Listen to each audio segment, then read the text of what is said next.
America কোন regime বাংলাদেশে করেনি।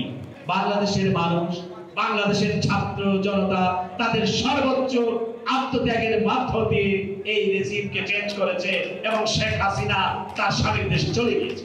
নানা কষ্টের কারণে, চাপের কারণে যারা প্রকাশ করতে পারেননি, এখন যারা মিডিয়া যারা খবর প্রকাশ করতে পারছেন অথবা অ্যানালিস দিতে পারছেন, এখন আপনাদেরকেও এটি মনে রাখতে হবে যে ক্ষতি আমাদের হয়েছে, এই ক্ষতিকে পুষিয়ে দিতে হবে।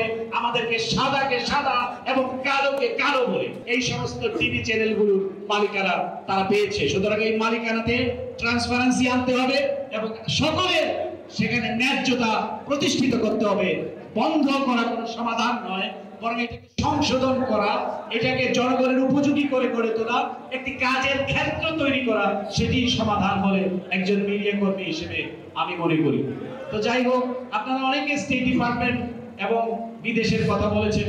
কেউ কেউ বলছেন যে আমেরিকা বোধহয়, বিশেষ করে যাদের পতন ঘটেছে তারা আমেরিকাকে ইন্ডিকেট করে কথাগুলো বলে যে আমেরিকা রেজিম চেঞ্জ করেছে।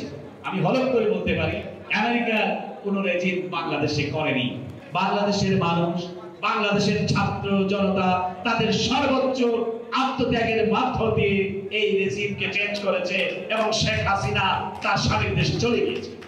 আমি ভারতের পলিটিশিয়ানদেরকে বলেছি, তাদের প্রাক্তন ফরেন মিনিস্টারকে বলেছি, সেদিনও আমি ভারতের বিরোধী দলীয় নেতা রাহুল গান্ধীকে বলেছি, আমি অন রেকর্ড বলতে চাই, আমি বলেছি যে আপনারা শুধু বাংলাদেশের সম্পর্কের ক্ষেত্রে একটি দল এবং একজন ব্যক্তিকে আপনারা বেছে নিয়েছেন এবং সমগ্র বাংলাদেশিকে আপনারা প্রতিপক্ষ বানিয়েছেন।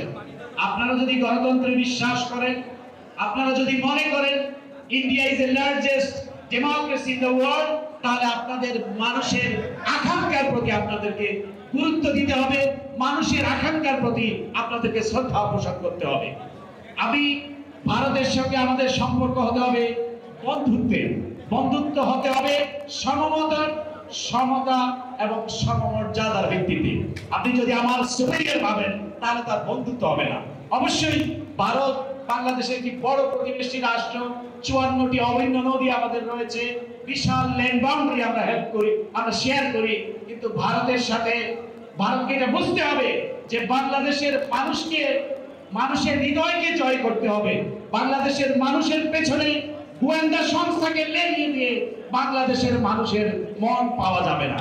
সুতরাং আপনাদেরকে গোয়েন্দা সংস্থার লোকদেরকে নিয়ন্ত্রণে রাখতে হবে।